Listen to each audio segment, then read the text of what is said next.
আসসালামু আলাইকুম। আমার চতুর্থ শ্রেণীর শিক্ষার্থীরা, আজকে আমি তোমাদের আমার বাংলা বই থেকে পাঠ ৭ নিয়ে পড়াবো। পাঠ ৭-এ কি আছে? ২১-এর কবিতা, যেটা লিখেছেন কবি আল মাহমুদ। ফেব্রুয়ারির ২১ তারিখ দুপুর বেলার অক্ত, বৃষ্টি নামে বৃষ্টি কোথায় বরকতের রক্ত। হাজার যুগের সূর্যতাপে জ্বলবে এমন লাল যে, সেই লোহিতেই লাল হয়েছে কৃষ্ণচূড়ার ডাল যে। প্রভাত ফেরির মিছিল যাবে ছড়াও ফুলের বন্যা, বিষাদ গীতি গাইছে পথে তিতুমিরের কন্যা। চিনতে নাকি সোনার ছেলে ক্ষুদিরামকে চিনতে, রুদ্ধশ্বাসে প্রাণ দিল যে মুক্ত বাতাস কিনতে। পাহাড়তলির মরণ চূড়ায় ঝাঁপ দিল যে অগ্নি, ফেব্রুয়ারির শোকের বসন পড়ল তারই ভগ্নি। প্রভাত ফেরি আমায় নেবে সঙ্গে, বাংলা আমার বচন আমি জন্মেছি এই বঙ্গে। আচ্ছা, তার মানে আমরা কি বুঝলাম? যে এটা আমাদের যে ২১শে ফেব্রুয়ারি আছে, ২১শে ফেব্রুয়ারির যে তোমার ওই দিনের যে ঘটনাটা, সেটা নিয়েই আসলে একটা কবিতা। এখানে শহীদ বরকতের কথা বলা আছে, অনেক কিছুই বলা আছে, তিতুমিরের কন্যার কথা বলা আছে, ক্ষুদিরামের কথা বলা আছে। তো চলো আমরা এখন এই অধ্যায়টার সবকিছু পড়ে নিব। প্রথমেই কি আছে? শব্দার্থ। আচ্ছা, অক্ত মানে সময়, তার মানে হলো ওয়াক্ত। আমরা বলি না যে নামাজের ওয়াক্ত হয়েছে, তো ওয়াক্ত থেকে অক্ত হলো সময়। অগ্নি মানে আগুন। প্রভাত ফেরি, সকালে খালি পায়ে গান গেয়ে শহীদ মিনারে যাওয়া। বচন, কথা অথবা ভাষা। বিষাদ গীতি, দুঃখের গান। ভগ্নি, বোন। রুদ্ধশ্বাসে, ফাঁসিতে অথবা শ্বাস বন্ধ করে। লোহিত, লাল রং বা সূর্যের লাল রং।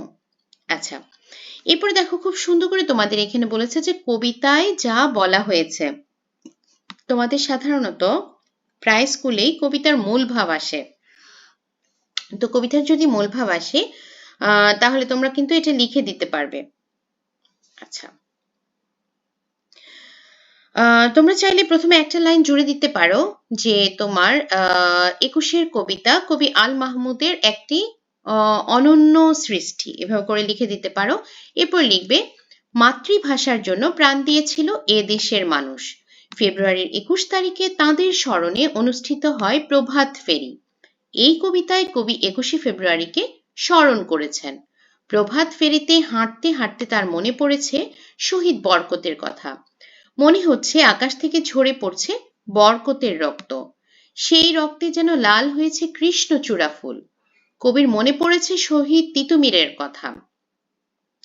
ইংরেজদের সঙ্গে যুদ্ধ করে তিনি শহীদ হয়েছিলেন। প্রভাত ফেরির মিছিলে শোকের গান গাইছে যেন সেই তিতুমিরের কন্যা। আবার এই মিছিলেই শরিক হয়েছেন শহীদ ক্ষুদিরাম, তিনিও যুদ্ধ করেছিলেন ইংরেজদের বিরুদ্ধে। এখানে শহীদ বীরদের স্মরণ করা হয়েছে। কবিতায় নিজের দেশ ও ভাষার প্রতি ভালোবাসার কথা বলা হয়েছে। আচ্ছা, অনুশীলনী প্রথমে দিয়েছে, দেখো, বর্ণ সাজিয়ে লিখি। তার মানে এখানে কিছু অগোছালো বর্ণ দিয়ে তোমার একটা শব্দের মতো দেয়া আছে, যেগুলো কোনো অর্থ বহন করে না। তো আমাদেরকে এটা গুছিয়ে লিখে অর্থ বহন করে এরকম শব্দ তৈরি করতে হবে। তাহলে আচ্ছা, ছিলমি, এটা কি হতে পারে? মিছিল। তারপর কি? চনব, বচন। হাজার। রুষাধ্বস, শ্বাসরুদ্ধ। চুকুরাংশ, কৃষ্ণচূড়া। ভারী প্রতফে, প্রভাত ফেরি। রিব্রুয়াফে, ফেব্রুয়ারি। পুলা দুর্বে, দুপুর বেলা। আচ্ছা, তাহলে আমাদের বর্ণ সাজানো হলো। এরপর কি বলেছে? কবিতা থেকে মিল শব্দ খুঁজে বের করি। তো মিল শব্দগুলো আমি তোমাদেরকে একটু কবিতায় আগে দেখাই। এই যে দেখো, কি কি হতে পারে? অক্ত, রক্ত, লাল যে, ডাল যে, এভাবে করে করে কিন্তু তোমার পরপর করে তোমরা লিখতে পারো। আচ্ছা, আমার নোটে দেখিয়ে দিই যে আমি কিভাবে লিখেছি। এই যে অক্ত রক্ত, লাল যে, ডাল যে, বন্যা কন্যা, চিনতে কিনতে, অগ্নি ভগ্নি, সঙ্গে বঙ্গে। আচ্ছা, এরপরে আছে পরের লাইন লিখি। প্রভাত ফেরির মিছিলে যাবে ছড়াও ফুলের বন্যা, বৃষ্টি নামে বৃষ্টি কোথায় বরকতির রক্ত, পাহাড়তলির মরণ চূড়ায় ঝাঁপ দিল যে অগ্নি, বাংলা আমার বচন আমি জন্মেছি এই বঙ্গে। আচ্ছা, এরপরে আছে আমাদেরকে শব্দ দিয়ে বাক্য তৈরি করতে হবে। মুক্ত, আমরা মুক্ত বাতাসে নিঃশ্বাস নিতে চাই। বন্যা, ফুলের বন্যায় শহীদ মিনার ভরে যায়। বৃষ্টি, আজ সকালে হালকা বৃষ্টি হয়েছে। ঝাঁপ, তিনি পাহাড় থেকে ঝাঁপ দিলেন। প্রভাত ফেরি, 21শে ফেব্রুয়ারিতে আমরা প্রভাত ফেরিতে যাই।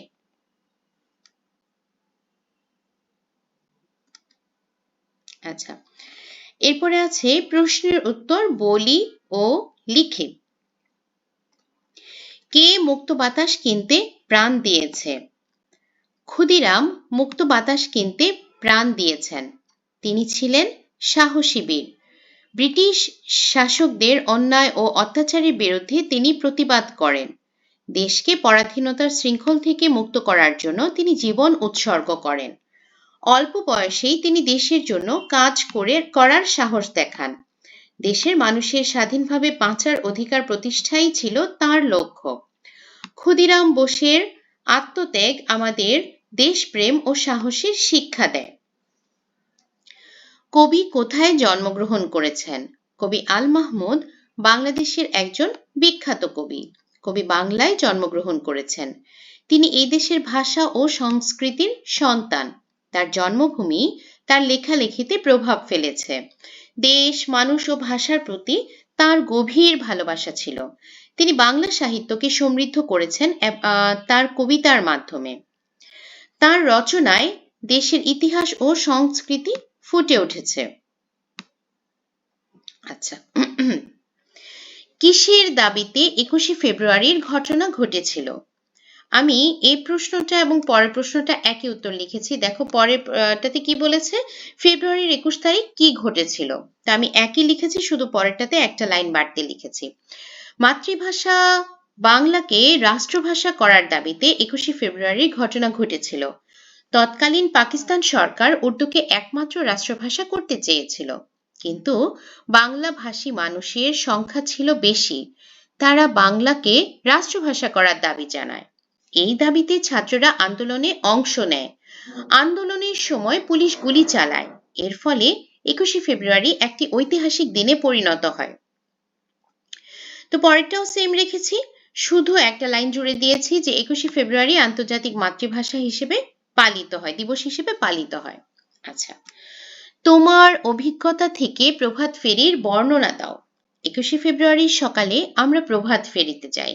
সবাই খালি পায়ে মিছিল শুরু করে, হাতে ফুল নিয়ে শহীদদের প্রতি শ্রদ্ধা জানাই। পথ জুড়ে মানুষ শোক ও গর্বের গান গাইছে বা গায়। পুরো পরিবেশ মাতৃভাষার প্রতি ভালোবাসা ও ঐক্যের বার্তায় ভরে ওঠে। আচ্ছা, এরপরে বলেছে যে বেমানান শব্দটি আলাদা করে পাশে লিখি। তো দেখো, এখানে বাবা, মা, বোন এই তিনটেই কিন্তু একই রকম, বোঝাই যাচ্ছে যে এটা একটা সম্পর্কের কথা বলা হয়েছে। তো এখানে বেমানান শব্দ কোনটা? বন্দি। তো এটা আমি এবার নোটে দেখাই। এই যে মেঘ, বৃষ্টি, বন্যা, এখানে বিপরীত শব্দ হলো কন্যা। প্রভাত, দুপুর, রাত্রি, বাতাস, এখানে বেমানান শব্দ হলো বাতাস। বায়না, আবদার, অনুরোধ, ভাবনা, এখানে ভাবনা। প্রাণ, আগুন, উত্তাপ, তাপ, এটা হলো প্রাণ। আচ্ছা, বইতে একটু দেখে নিই আর কিছু বাকি আছে কিনা। কবিতাটি আবৃত্তি করি, এটা আমি অলরেডি আবৃত্তি করেছি। তোমরা এখন ক্লাসে তোমাদের বন্ধুদের সাথে শিক্ষকের সামনে আবৃত্তি করবে। তো ছোট বন্ধুরা, আজকে আমাদের পার্ট 7 পড়া হয়ে গেছে। আশা করি পুরোটা তোমরা ভালো মতো বুঝেছো এবং আমি এখানেই ভিডিও শেষ করছি। সবাই সুস্থ থাকো, ভালো থাকো এবং আমার জন্য দোয়া করো। আর যারা যারা সাবস্ক্রাইব করোনি অবশ্যই সাবস্ক্রাইব করবে এবং যারা যারা সাবস্ক্রাইব করেছো বা ভিডিও দেখেছো আমার ভিডিও কেমন লেগেছে একটু কমেন্ট বক্সে জানিয়ে দিবে। আল্লাহ হাফেজ।